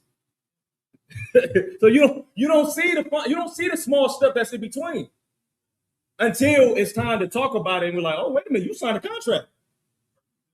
You didn't read that? You own it, but we can use it and we can repurpose it. That's the cool part.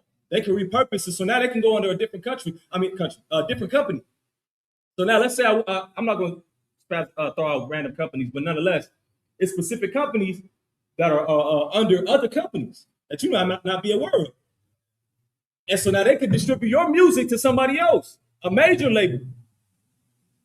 And these major labels could technically own your music. They could repurpose and have another artist sing on your song, and you can't do nothing about it. You signed a contract. Like I said, I'm just talking to independent artists. The people that's on these labels, they already done for. We already know they got their advance, they got their 100K because their advance it wasn't even crazy.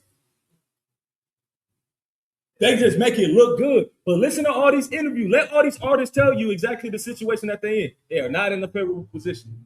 You think that they got an insurance policy on dead artists too, for sure. Think about athletes. You think athletes are well off? You think because they're making millions that they're in a good predicament? They're still slaves too. Because think about all the social injustice that's going on within their community. You think they can say something? You got all these endorsements. You think Nike gonna let you speak about all the injustice? You think Adidas would you have an Adidas contract? They gonna kick you off immediately. They scared of that. And being that you're scared of that, it shows that you're still a slave. You're just a higher paying slave. Let me get this. Hold on. Get Proverbs 13, verse 22.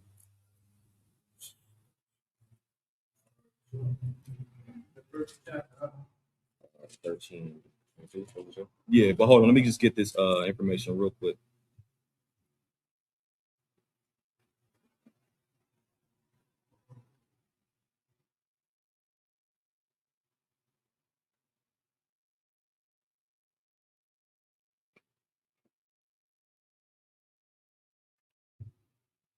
This is from Hypebot. This is just because everything I say, I want to just back it up with information. From Hypebot in regards to contracts for artists, right? It says while the exact number of artists is unknown, only a small fraction of signed rappers, likely in the low single digit percentages, actually have truly favorable legacy contracts. Most early label deals are heavily skewed in the corporate entity's favor. However, the landscape is changing, with many top-tier and mid-level artists now prioritizing independent ownership. Be mindful of that, because now they're cracking down on independency too. When it comes to you being an independent artist, they're setting things up for you to become a slave still. So be mindful, even as an independent artist. The advances function essentially as non-interest-bearing business loans. The label recoups 100% of these marketing, video, and recording costs before the rapper earns a single cent of royalties. So now, in order for you to get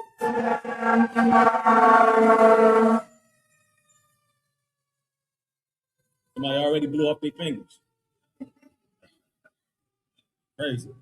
You already know, like firefighter, like now again. So now, what would 100% until you return 100% of what they gave you in advance, they own you. You get $1 million advance, that's not a good thing.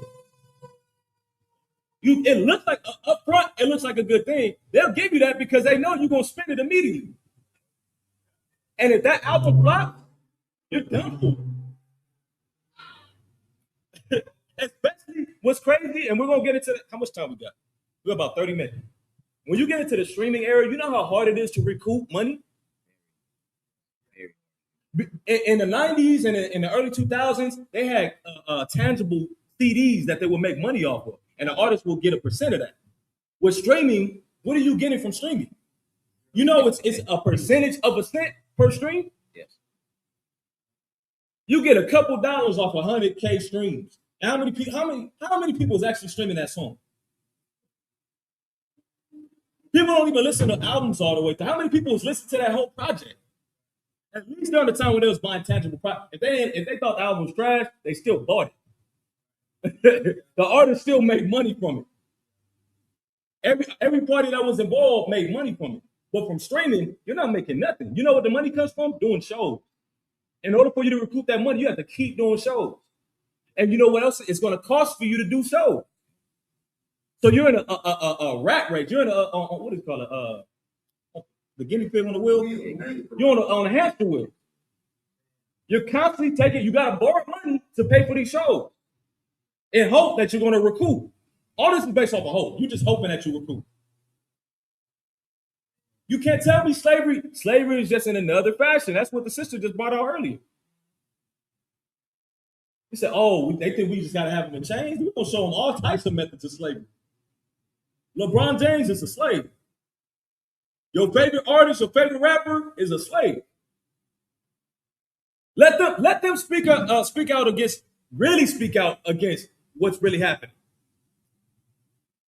Because they gonna do the surface level activist work, right? They gonna make the icon black, for the Black Lives Matter and all that. They gonna do that. They gonna post a little African flag, put a fist. But let them speak about all the stuff that's been happening. The lynching, you know, they're still lynching our people. Let LeBron talk about the lynchings that's been happening and see if Nike don't give him the boot immediately. Even after basketball, we got what, 1 or 2 years left, right? Even after he leaves the court, him speaking on the injustice of his people, they are going to attack and they're going to destroy his old image. A lifetime contract. Like I said, we talk about them irrevocable contracts. They be having people, look, they own you.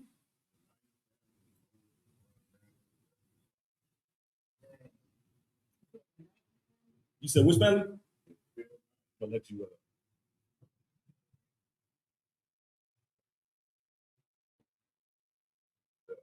Owner at 90 is still alive. He owns the Knight family owns LeBron James' name for the rest of his life. That's crazy. The lifetime contract, like Uncle Willie. Uncle Willie tried to leave Knight, and they did not let him out. You go up to Oregon, there's a Oregon campus on 97. It's a village. LeBron James had the same thing.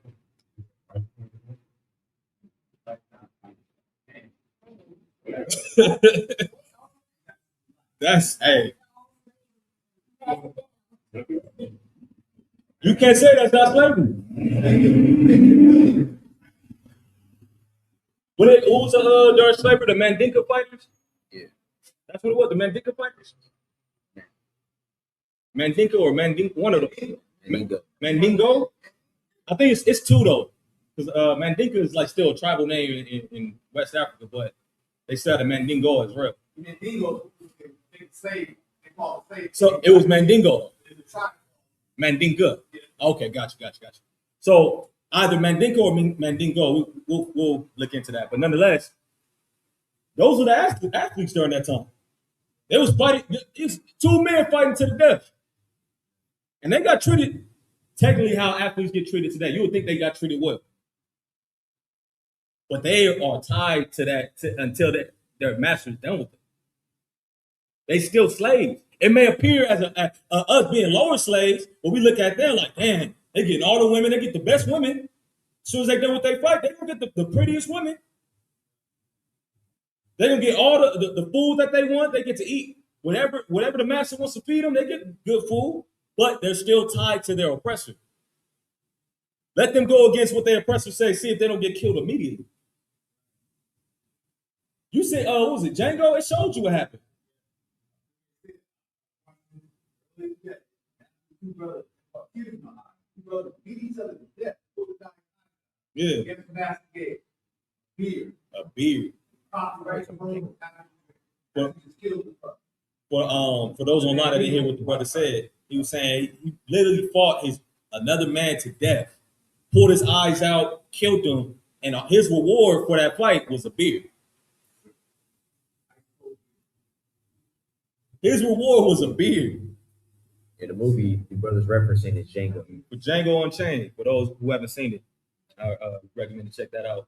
But that's what we're getting into. 360 deals, these contracts, athlete contracts, music contracts. That's how they're getting you into slavery again. College tuition. college tuition. If you thought you was free because you got your education, you know how much loans these students are tied to? It's students that they doing the same thing rappers are doing. They trying to re-up on these contracts. So people think I got to increase my salary in order to pay for this contract. So I'm gonna get my master's degree now. So then you take out another loan in order to get your master's degree, and now you further in debt, and you think you're about to get this job, you're about to land a 6-figure job in order to pay for your college degree. You don't land that job. Now you're further in debt. Now you're a debt slave. 20 years. You spend the lifetime. And not just 20 years, people that spend a lifetime trying to pay for these degrees. It's slavery in all forms. That's how they keep you enslaved. They don't gotta throw no chains on you no more. You walk into slavery just as we walked into Egypt. We walked into it.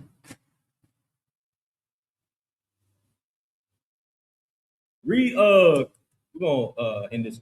I got what 15. Get Proverbs 13:22. The book of Proverbs, chapter 13 and verse 22.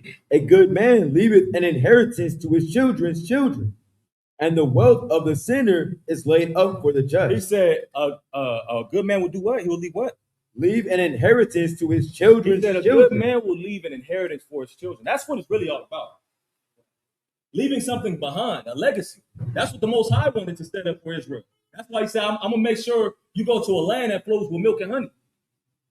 Isn't that what he promised Israel? What does it mean? Because we keep hearing that a land that flows with milk and honey. All the Exodus movies, the Passover movies. I'm gonna take you to a land that flows with milk and honey. Does somebody just listening? It what to do with milk and honey? But it's two things that it shows you if a land has milk and honey. If it has milk, it's showing you have cattle. Meaning if it's filled with milk, that means it's cattle. It's an abundance of cattle. If it's honey, who produces honey? What do they collect the honey from? Where do they get the nectar from? From flowers. So it's showing you vegetation. So it's showing you're going to be in a land that's filled with cattle, an abundant amount of cattle, and abundant amount of vegetation, and you're going to be taken care of. It's showing you how important it is to have land. That's where real freedom is. That's where true independence is, when you have your own land and you determine the policies over what's going on within your land. The food that goes out, the trades that go out, the trade that comes in.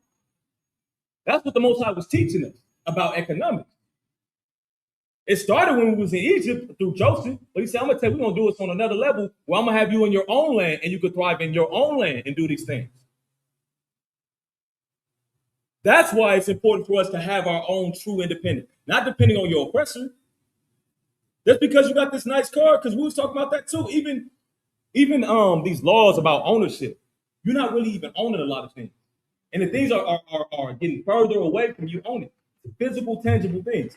Sony just passed the fact that video game. I know everybody in here don't play video games, but even the aspect, just thinking about it in the aspects of ownership. Physical copies of video games are going to be gone when the PlayStation 6 comes out. Microsoft's doing the same thing with the Xbox. And it's not by coincidence, it's all by design. What happens when we go away from us having tangible things? You can't barter.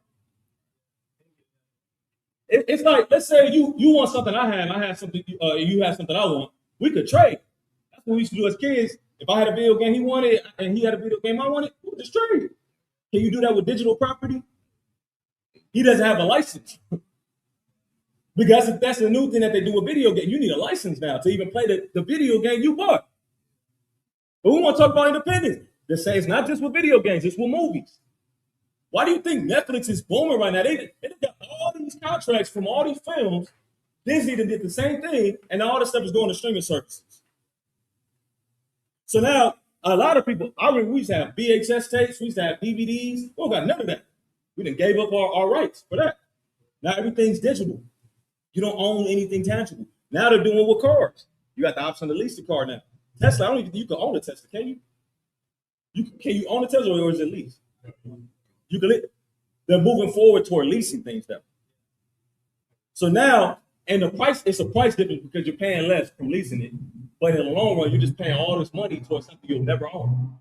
And it's placed in a way to make it more appealing. And it is appealing. I got all the music in the world for $10 a month. But think about what it does for the artists.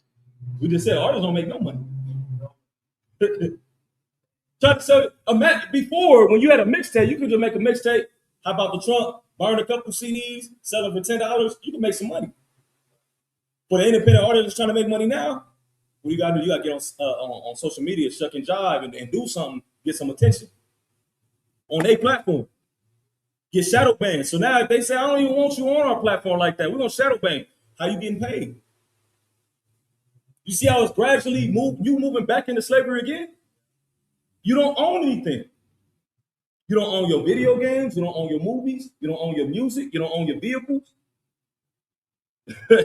What do you own? You say what? You don't even own your property. You stop paying. That's what was. Hold on.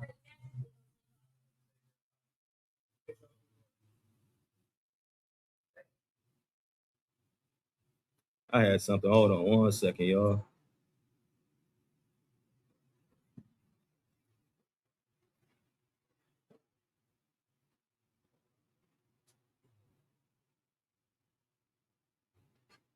All right, so what we just brought out is called access economy. And so that prioritizes the usage over possessions, allowing consumers to rent or stream products like Spotify or Zipcar to avoid the maintenance, storage. Those are incentives. You don't got the maintenance. You got a warranty and all these type of things, but you don't own what you just purchased, right? To avoid the maintenance, storage, and upfront cost of ownership. Matter of fact, you don't even own your photos, your videos. You know where all that stuff's held at? The cloud. Imagine if Apple and Google Drive just said, "Hey, we're about to get rid of all this stuff. Just delete." Our server malfunctioned. We apologize for the inconvenience. They shut all that stuff down. All your history gone. You don't own your own property. They're moving away from part. They're even making laptops hard for you to transfer information. You have all these external inputs in order for you to transfer something to a hard drive, transfer something to an SD card. It's all by design. But now, man, I have some information I wanted to give out. Hold on. Actually, yeah, let's go into. We got about 10 minutes. I wanted to go into Black ownership in an aspect of all the times that we've sought to make progress, even here in the U.S. Of course, we know about Black Wall Street, but there was plenty of Black communities that were thriving. You know what I'm saying? It was even here in California, and we're just gonna go through the list. I'm gonna just give you a brief understanding of what happened during this time. So the first one, Greenwood, we understand Tulsa, Oklahoma, Black Wall Street, known as Black Wall Street. The affluent district boasted its own bank, hotels, cafes, movie theaters. It was entirely destroyed in 1921 when a white mob, aided by city officials, burned 35 blocks to the ground, leaving up to 10,000 residents homeless. We won't talk about independence. Our people actually we was finding independence. Consider all the stuff, like we just talked about all the black codes of them trying to prevent us from finding freedom. We didn't found a way. Like, oh, we didn't thrive even after slavery. White people was not having it. One of the earliest bombings and terrorist attacks was done against black people by the U.S. government. U.S. government is authorizing your downfall, but you want to celebrate the U.S. government's freedom from Great Britain. Like, we got to reflect about that. Really think about that. But it's worse. Seneca Village in New York, a prosperous 19th century community of land owning free black Americans in Manhattan. It was destroyed in 1857. This is even prior to emancipation, showing y'all people still found a way to make something happen. But it said it was destroyed in 1857 when the city utilized eminent domain to forcibly displace residents and build Central Park. That's all it's get. Own property. Right. They can claim eminent domain. How many times you get it, you really don't own. Hold on, let me brother say it.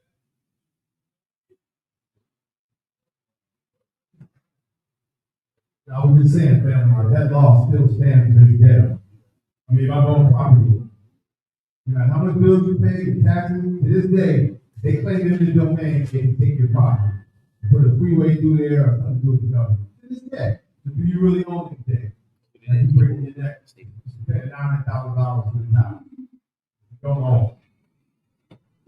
Right. Exactly. That was Seneca Village for where Central Park currently is today, right? The next one was Rosewood. Y'all seen the movie Rosewood? About a black man so-called raped a white woman, and they pretty much destroyed the whole city based off of that. You know that's their cop out in order to go in and have a reason to destroy the city, right? And when you look at all these stories, it's all the same story. It's always their main reason is always a black man sexually assaulted a white woman. When you look at Tulsa, Oklahoma, that was the same thing. When you look at Emmett Till, what happened? He was whistling at a white woman. When you look at I'm not sure about Seneca Village, but Rosewood, same thing. It's the same story. Like I said, a white man has the same strategies. The same strategy. He's gonna continue to use them. You just got to be aware. I think a sister put it in the chat. After so-called black men start winning, they get them a white woman or something like that, right? Be aware. That's you being tied to that contract, because let you go against the grain, see what that white woman starts saying. What happened to the actor? The dude that was playing King the Conqueror. Yeah, all the Disney contracts. He was at the top. He was at the top. Let a white woman say something crazy that you did. It may not even be true. What wasn't over? You weren't even guilty, right? All his endorsements, all his contracts, Disney does not want to work with him no more. They even rewrote the whole trajectory of the Avengers based off of that. They said, hey, we got to cancel Phase 5. We got to jump immediately to Dr. Doom. they canceled a whole billion. It was supposed to be like 2 movies off of that. They said, look, I don't care. We're going to get a whole different direction.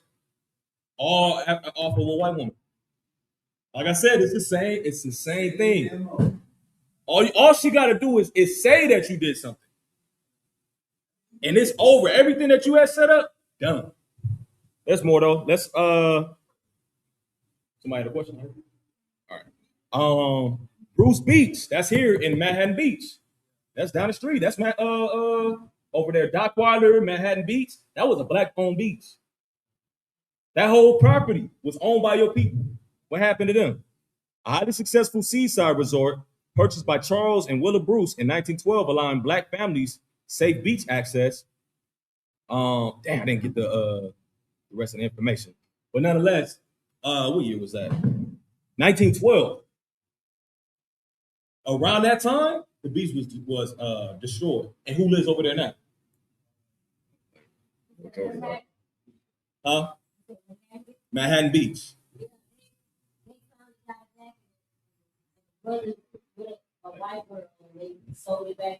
Yeah. It's crazy. That for me. Hey, The next one, we're just gonna go through them. We got about 3-4 minutes. Oscarville in Georgia, a bustling rural southern town with thriving black farms and business in the early 1900s. Following racial terror and forced displacement in 1912, the remaining land was ultimately flooded. The land was flooded by the U.S. government to create Lake Lanier. Y'all know about that history, right? They said that sea's haunted. I mean, that lake's haunted because it's still a city. It was people that was living there.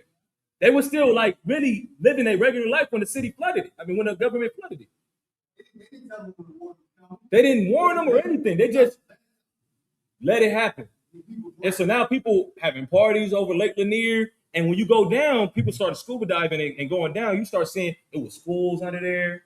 It's banks, all types of stores that was set up there underwater now. That's it. Vanport, Oregon. At one point, the second largest city in Oregon and a diverse, thriving wartime community with the state's largest black population, it was completely erased in 1948 when a catastrophic flood destroyed the city. Black Dome in New Mexico, an autonomous, self-sufficient black homesteading settlement found in 1903, it eventually failed and was abandoned in the 1920s due to deliberate water shortages and prolonged drought. Urban renewal demolitions, this is what we was talking about. What was the term you said? Eminent domain, right? This is another example. Urban renewal demolitions. During the 1950s and 1960s, the federal highway system and urban renewal programs targeted and demolished an estimated 1,500 thriving black neighborhoods across the country. Diving more into urban renewal, says in the mid 20th century, the Federal Housing Act of 1949 allowed local governments to clear blighted neighborhoods. This process, famously termed Negro removal by writer James Baldwin, of course, systematically ran major interstate freeways directly through wealthy black business corridors.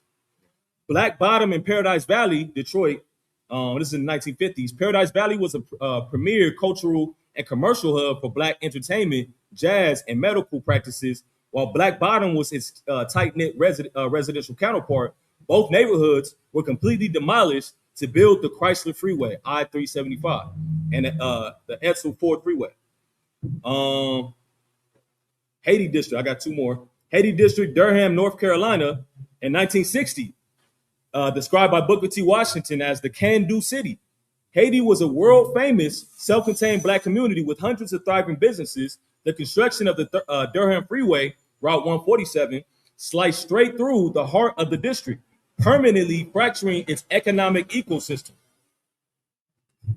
Mill Creek Valley, St. Louis, Missouri, in 1959, a vibrant, historically significant neighborhood home to nearly 20,000 black residents, hundreds of businesses, churches, and iconic musical venues. It was declared blighted and entirely level for the freeway.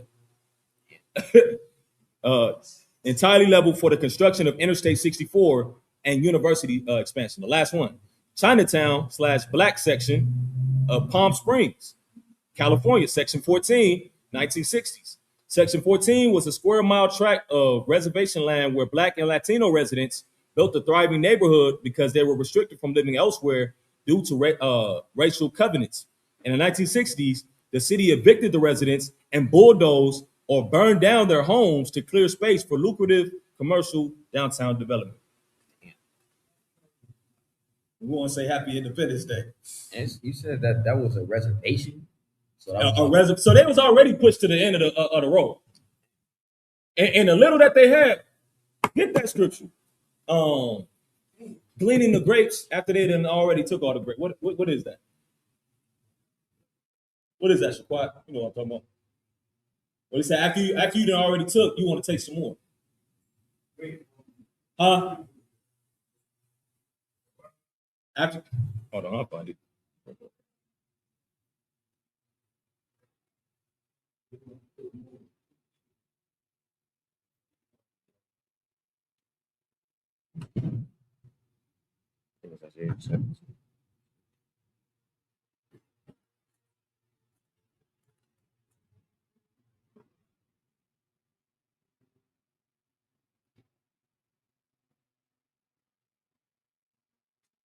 Whatever the scripture is, because I'm gonna keep on moving on.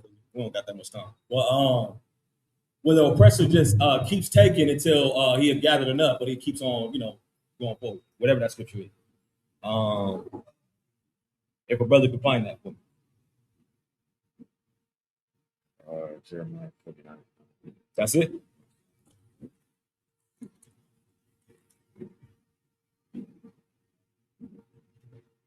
Oh yeah, get that. Book of Jeremiah, chapter 49, and verse 9. If grape gatherers come to thee, will they not leave some gleaning grapes? So it's like, look, if you come to gather some grapes, wouldn't you leave something for the person that actually owns it? Let's say I let you go in my vineyard and look, get you some grapes. You know what I'm saying? Whatever you can, take some to the family. Wouldn't you leave some for me? This is my vineyard. But the white man is like, look at all these grapes. Take it all.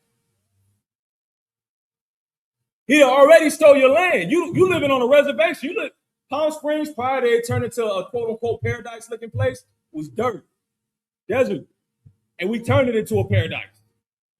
And they seen that, they're like, wait, hold on, it's booming. We have a habit of turning our scraps into blessings, right? Once they seen that, oh, we about to turn this into a resort. They might be onto something. So they burn their homes. This is in the 60s. This is not too long ago. We like to think this stuff was just like slavery. This is slavery today. It's still happening. Detroit was a major city for industrial for automobiles for the industrialization. I'm gonna just say that word. Them building that freeway messed that all up. It messed up the music scene over there. It messed up the entertainment scene over there. It messed up a lot. But it was a reason for that because they seen that you made something happen out of nothing. So we're going to prevent that from happening. They have to build the freeway there, but it's like, look, we don't want to see blacks have an inch because if we give them an inch, they're going to take a foot. They're going to take a mile. So anytime we see any progress, independence, them doing something, being self-sufficient, we can never let that happen. We talk about black codes. If they even gather, if it's a couple of them, y'all, and we feel a little threatened, we can lock all of y'all up. You couldn't even be gathered in a group. You could be doing something positive. But the fact that y'all gathered together is a problem. That's how we got put right back into slavery. You get incarcerated. That was their license to put you back into slavery. We talked about the Eden and Pasadena fires and Palisades, and who put those fires out? It was your people.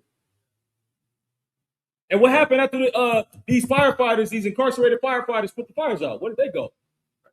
They went right back into prison. So now we have to close out, just write all these scriptures down, because I wasn't able to get to a lot of these then. Deuteronomy chapter 28 and Deuteronomy chapter 26, verse 8 through 10. That's talking about the land that flows with milk and honey. This goes into all the scriptures that pertain to independence and land ownership. Ecclesiastes chapter 5 and verse 9. How the Most High created the earth for everybody, but the question is, why don't you reap anything from it? Everybody else is reaping, but you're not reaping nothing from it. Deuteronomy chapter 32 and verse 8. How the Most High divided the nations their inheritance based off of the number of the children of Israel. So meaning everybody's allotment was based off of your allotment. But you got to ask yourself, where is your land? Where's your allotment at? Where's your inheritance? Because you're supposed to have land too. You're supposed to have the best land. But the reason we don't have our land is why? Because we went against the Most High. The Most High said you won't be able to have your land. Now you got to serve your enemies. Read Revelation chapter 6, verse 6. You don't got to read it. That's talking about famine. That's talking about even the last days of how a day's work of how bad it's going to get. The food that you're eating is not even real. You don't own the food that's being grown or even being grown in the lab. You don't have no ties to that. You don't have no say-so over that. The Most High saying it's going to get so bad that a day's work, in order to get a loaf of bread, it's going to equate to a day's work. Just to get a loaf of bread, you got to work a full day. That's how bad it's going to get in this country, in this world, so on and so forth, according to the Most High. Deuteronomy chapter 28, verse 33. The fruit of thy land shall another nation eat up. Meaning you're not reaping none of the benefits of anything that you're planting. Jeremiah chapter 17, verse 4. How we're going to discontinue from our heritage. That's the ultimate part of being independent. You having your heritage. When you don't know who you are, what do you want? You don't even know yourself. Isaiah verse 30 and 12, we already read that. Isaiah 14 verse 1. The Lord will set them in their own land, meaning in the last days, we're going to be gathered back to our own land. Psalm chapter 94 verse 20 talks about how they frame it, mischief by law. Micah 2 and verse, for Psalms is 94 verse 20. We got Micah chapter 2 and verse 2. They devise their iniquity upon their bed. Psalms chapter 55 verse 21, where it says, those words be smoother than butter, in regards to the policies that your oppressor pushes towards you. Proverbs 26 verse 25. Though his words be smoother than butter, he has 7 abominations in his heart. Sirach chapter 12 verse 10. It says, never trust thy enemy. Jeremiah 17 verse 5. Cursed be the man that trusteth in man. In Proverbs chapter 3 verse 31. Let's get that.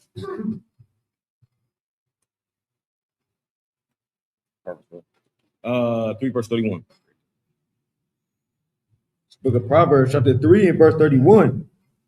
Envy thou not the oppressor, and choose none of his ways. So the scriptures say choose none of his ways. You got to get away from the mentality this 4th of July. Get away from celebrating their victories and start celebrating your victories. Start setting up new victories.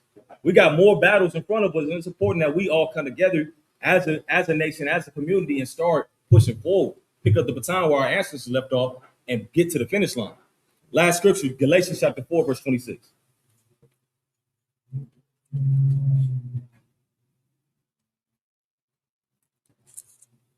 The book of Galatians chapter 4 and verse 26.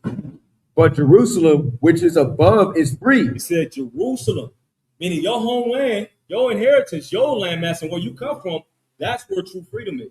So it's important, we get back to these law, statutes, and commandments, turn to the Most High, repent, change our ways, let's unite as a nation, and let's get back to our heritage, our promises. And I'm going to say Kwame Asharala after that.